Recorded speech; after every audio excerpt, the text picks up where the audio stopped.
Bienvenidos, señoras y señores, a otro programa de Algarabía TV en Canal 22. Sí, señores, vamos a hablar de estas mujeres que sufren, que lloran, que se apasionan. Desde Libertad Lamarque hasta María Grieber y muchas más que Victoria tiene en un artículo que es portada de Algarabía, Las Sufridas.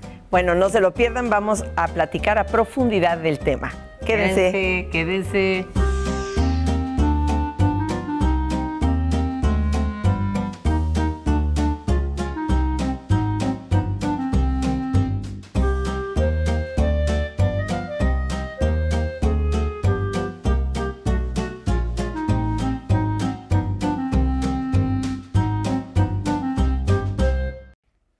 Pues sí, señores, qué bueno que están de retache con nosotros. Vamos a hablar de estas mujeres que unas con razón, otras sin tanta razón, sufren, aman y se apasionan.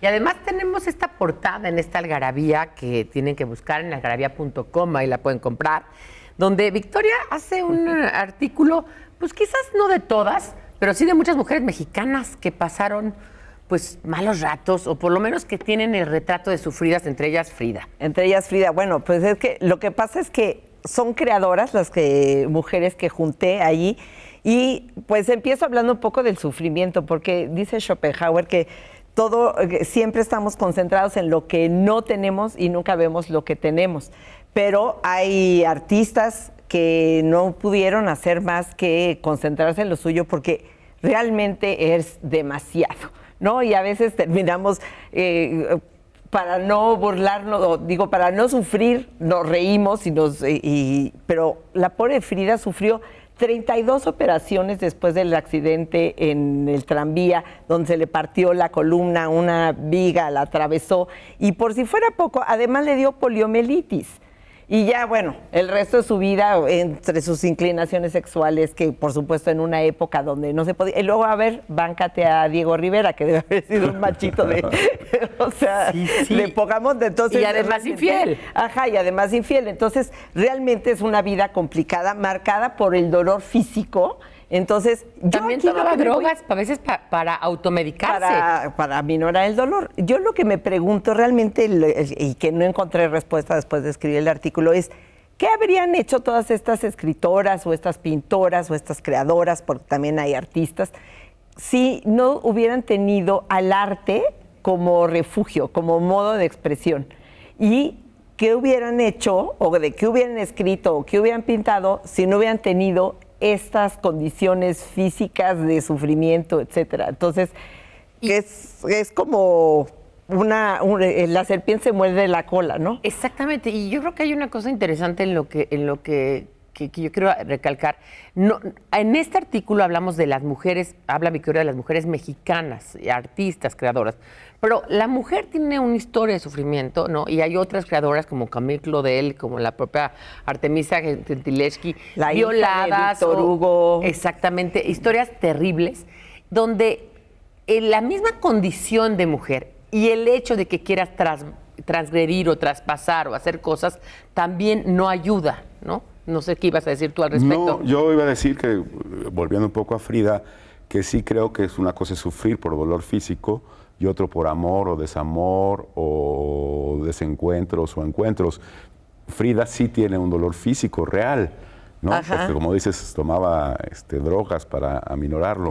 Le tiene toda la razón de sufrir, pues le está doliendo hasta el alma. Hasta el alma. Pero hay otras que por amor o como, insisto, sí, bueno, ¿no? hay muchas historias, pero en realidad casi todas las fui como gradando un poco de las que más sufren, encontré que todas tienen tanto físico como personal, ¿no? También mental, ¿no? Por ejemplo, Alice Raon, que es francesa, es de la corriente del surrealismo, también de las 3 extranjeras que pintaban el surrealismo en México, que son Leonora Carrington y Remedios Varo. Alice es una historia muy parecida y era muy amiga de Frida, precisamente porque la historia es parecida. A los 3 años se cayó y se rompió la cadera. A los 12 años se vuelve a caer, porque ya nunca había quedado bien, se vuelve a caer, se rompe una pierna y se vuelve a lastimar la cadera. Y como a los 67, 68 años, se vuelve a caer, se rompe la cadera y se queda ya en una cama el resto de su vida. ¿En el mismo lugar se cayó siempre?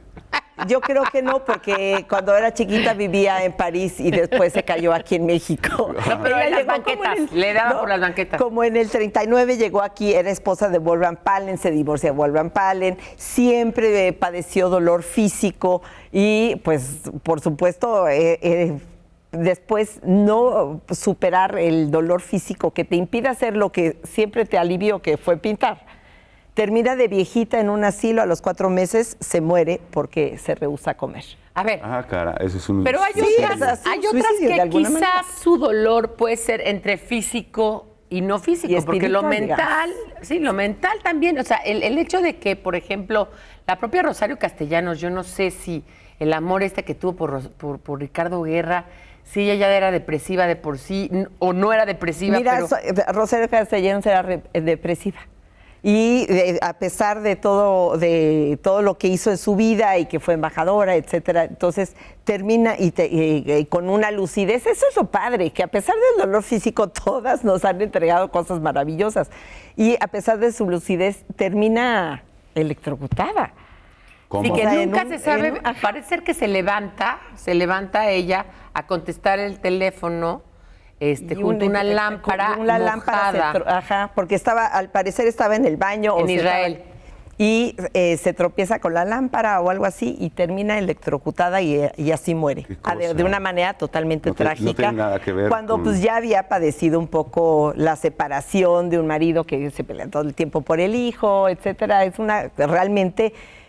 Pero bueno, la otra una esposa, divorciada a mediados del siglo pasado era una cosa espantosa. Terrible. Y todavía peleate sin antecedentes de quién se queda con la custodia. Ya había estado casado con Lilia Carrillo, que también acabó paralítica, ¿no? A la que no metes en este artículo. Sí, pero no, es que Lilia fue una enfermedad. Una enfermedad que era esclerosis múltiple, ¿no? Sí, pero también hay sufrimiento en Lilia Carrillo, Pero también hay sufrimiento en Lilia Carrillo y realmente se murió muy joven. Otra que digo es que no puede ser qué manera de padecer de Miroslava. Sí, pero largo, mejor ahorita. Porque ahorita cuéntanos bien de Miroslava, porque esa es una historia muy interesante. Y nada más quiero decirte, Remedios Varo no fue tan sufrida ni Leonora Carrington. Remedios Varo, Leonora Carrington, el exilio siempre le pesó. Llegar hasta México, salir de su casa, de una casa represiva, y pasó por París y se casó con Renato Leduc para poder venir a México, etcétera. Pero lo que siempre le pesó fue no poder regresar a su patria. Sí, no le gustaba México. Y no le gustaba México. Hizo su obra aquí y no le gustaba México, pero eso no es como santo de mi devoción. Yo tenía una bisabuela Nieves que no le gustó nunca México. Nunca le gustó, siempre pensaba regresar a Canarias. Pues vamos a hacer una pausa. Me acordé del gran tercera base de los Diablos Rojos del México, no tiene nada que ver. Pero se subió a arreglar la antena.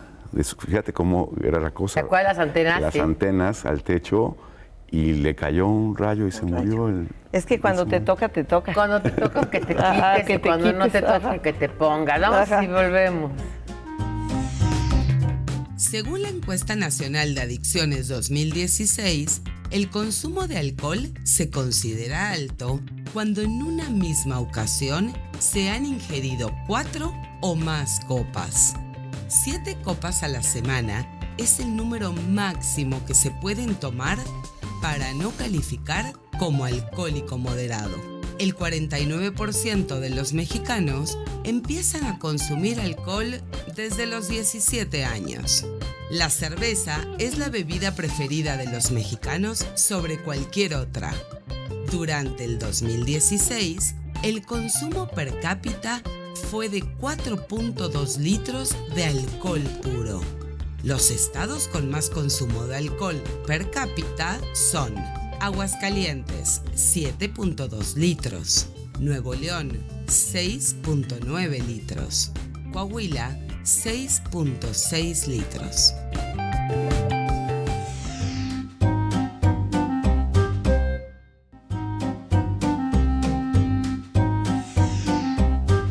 Estamos aquí en Algarabía TV porque Algarabía está en todos lados como revista, en algarabía.com, la pueden encontrar en Kindle, en Amazon, en todos lados. Y también aquí en el 22 estamos platicando, en esta ocasión, de las sufridas, estas sufridas mujeres que, como decía Virginia Woolf, durante toda la época o durante toda la historia, Anónimo fue una mujer y eso implica que la mujer tuvo sus sufrimientos. Por eso le pusieron Frida a la sufrida. No, no creo que para nada, no. A mí se me hace que en ese... Había nacido normal en una casa con un papá fotógrafo, y con una visión en el...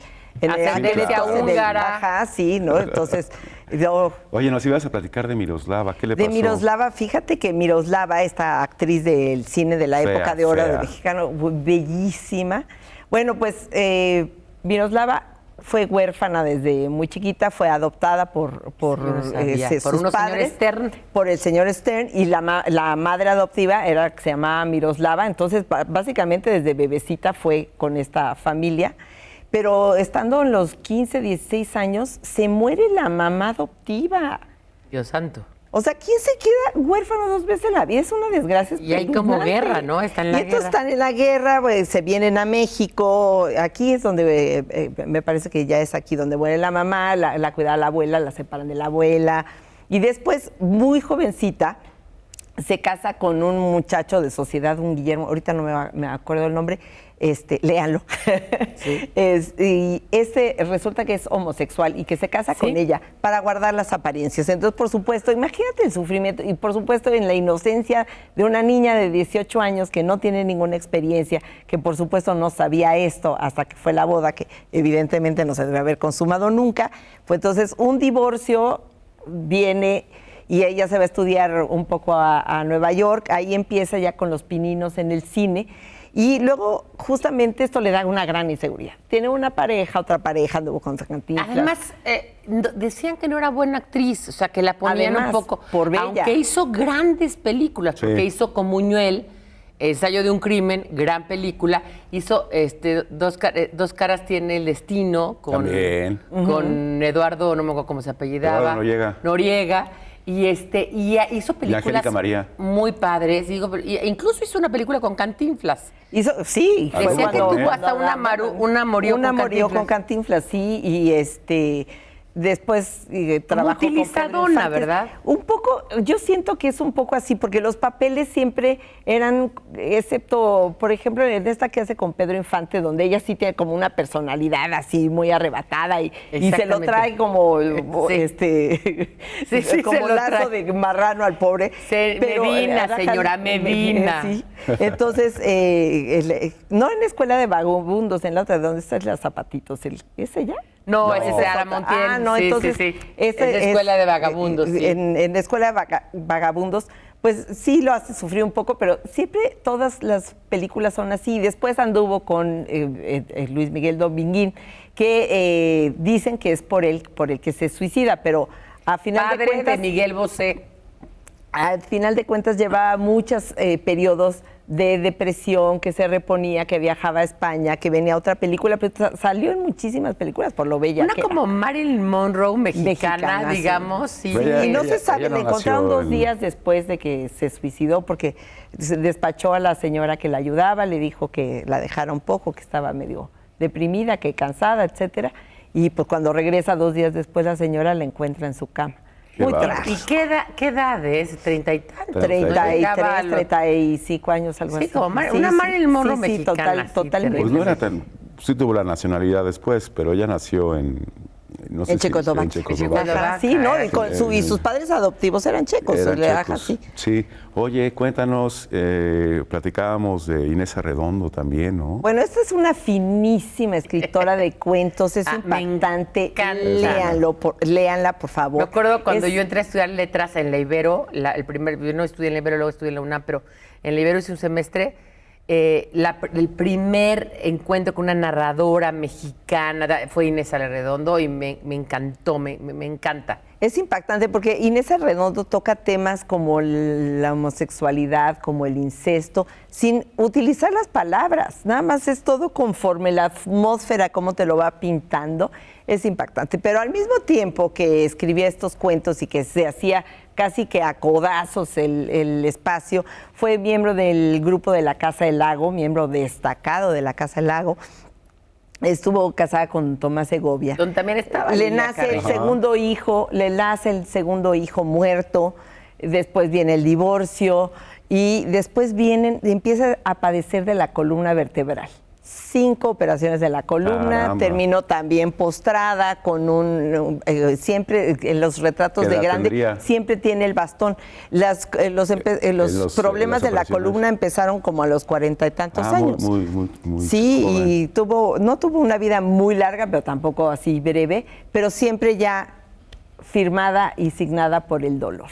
Y hay parecido, bueno, no parecido, pero es otra narradora, gran narradora, que es Elena Garro. Elena Garro. Para mí, una de las escritoras mexicanas más importantes. Mira, ya y nada más haber mejores de todas. padecido de estar casada con Octavio Paz, ya es suficiente. Pero además, ¿sí sabes cómo los casaron? O sea, estaba Sí, un día claro. ahí en París, no sé qué, y dijeron, a ver, vete a casar. Y los casaron así como que de la nada y fue... Como de la nada, y bueno, después Elena Garro se ve involucrada en la culpaban de haber sido soplona En el 68. En el 68, y entonces se va a exiliar a París, allá vive muchísimos años, y después pues ya los amigos, los escritores, la traen a México, entre ellos René Avilés Favila, y la traen, se instala en Cuernavaca en Híjole, una casa con la hija, con Elenita, Esa que es de tampoco película. nunca se les separó.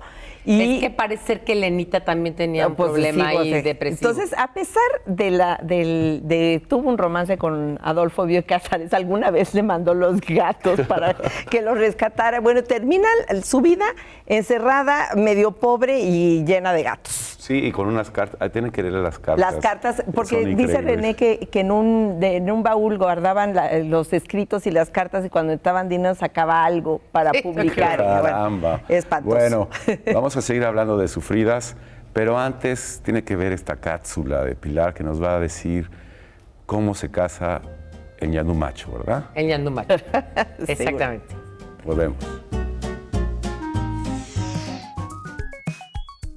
¿Conoces estas palabras? Ínclito. Proviene del latín inclitus, que significa célebre. Refiere a alguien afamado por sus logros personales y profesionales. Egregio. Deriva del latín egregius, conformado por gregis, rebaño, y el prefijo e, el cual indica elevamiento. Persona que destaca por sus méritos o cualidades. Insigne. Es un cultismo latino que proviene de la voz insignis, distintivo.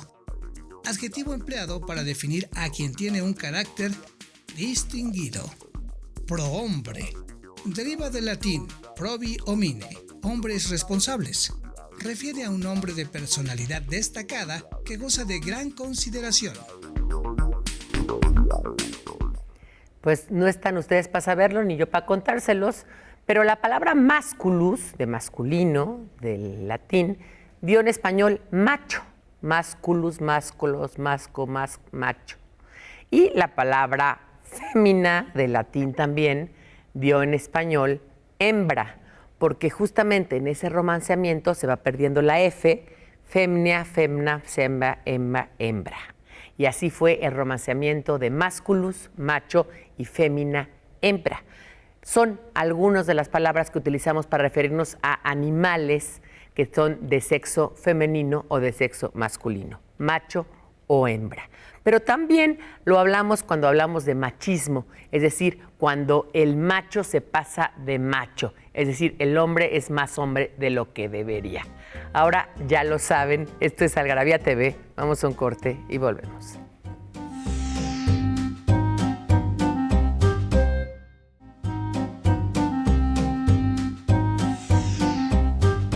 Decía Voltaire, cuidado con la tristeza, es un vicio.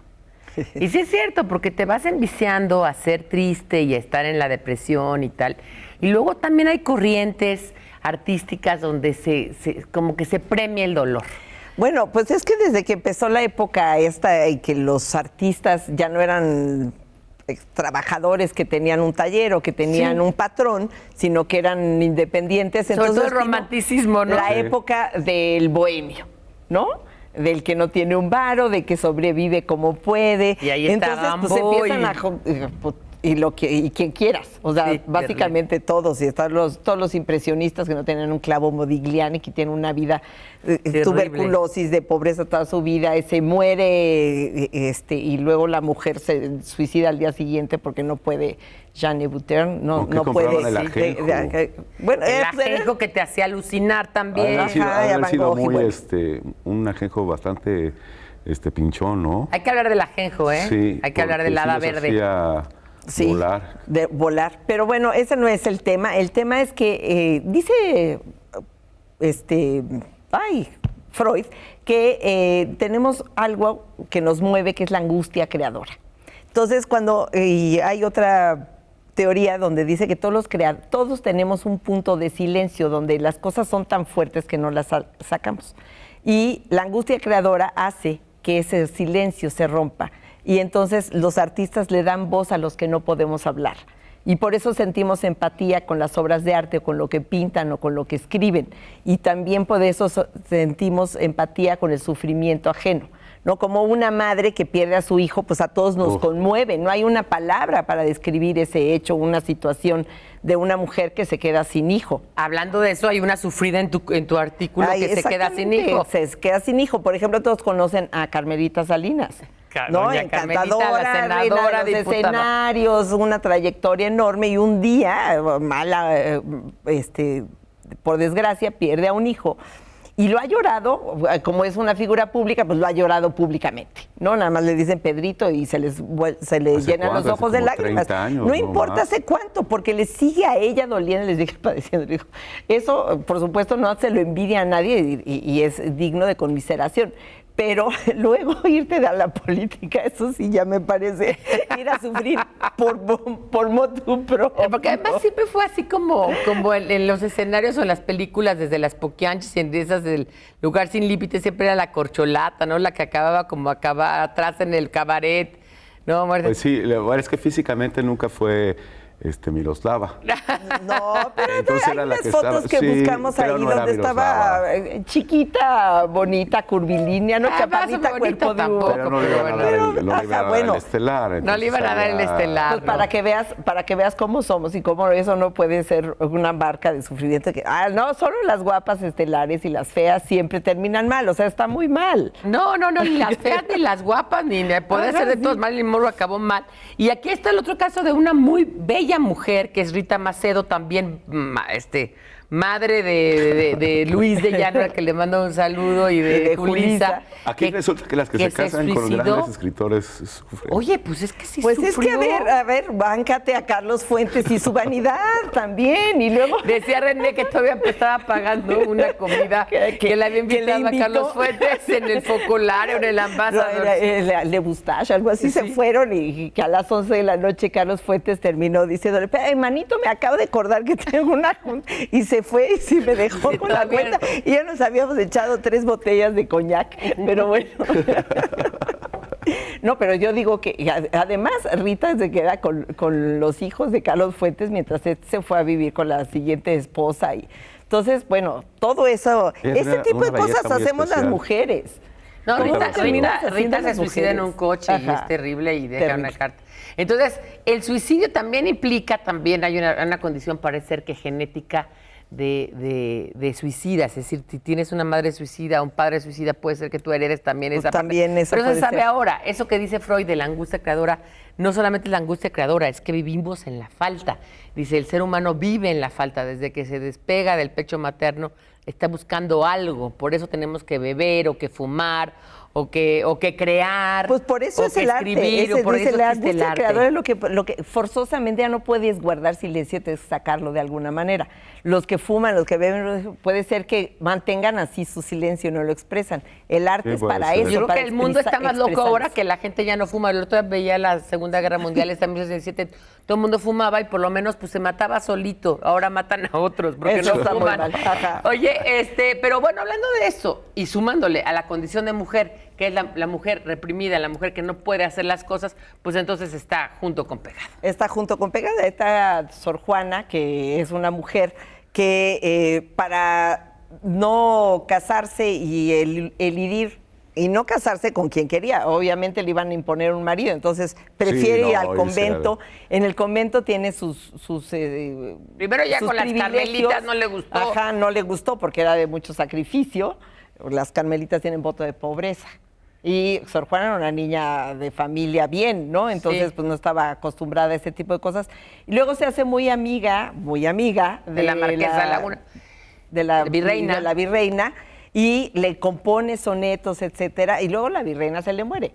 Entonces, si tenían un amor lésbico y se lo Pero no profesaban solamente eso, secretamente, luego le quitan todo además, por la carta de Sofilota de la Cruz y por el primero sueño, porque la ven como que es transgresora. Pero se me hace perder que a tu no era amor muy enamorada. sufrida, Muy mal. Se me hace No, era es tan que no. sufrida, No era como tan que- sufrida. que lo Por eso es que yo digo que este tomaba- sufrimiento a todas estas mujeres las ha hecho fuertes y todas nos Sí. aportaron algo. Pero mejor cuéntanos alguna bobada. A ver, y sí, ya Oye, voy. mejor. padrísimo lo de las sufridas, pero viene el dato inútil, el dato que tanto gusta, que gusta tanto. Y fíjense, las zapatillas de la Cenicienta, no eran de cristal, sino de pelo de ardilla. El cambio se debió a una mala traducción de Charles Perrault, al confundir la palabra ver, pelo de ardilla, con ver, cristal. Ajá. Ah, con razón, sí, porque qué raro de zapatilla de cristal, ¿no? O sea, Sí, como qué que como muy raro. raro. En la Edad Media, además, ¿no? Sí. Que no había cristales. Pues qué bueno que tú... Vámonos, ya no sufran. No sufran, por no favor. le hagan a la Marga López, como dice mi amigo No David. le hagan a la así Marga que- López de la Libertad Lavar, que échese un tequila. Adiós. Bye. Bye.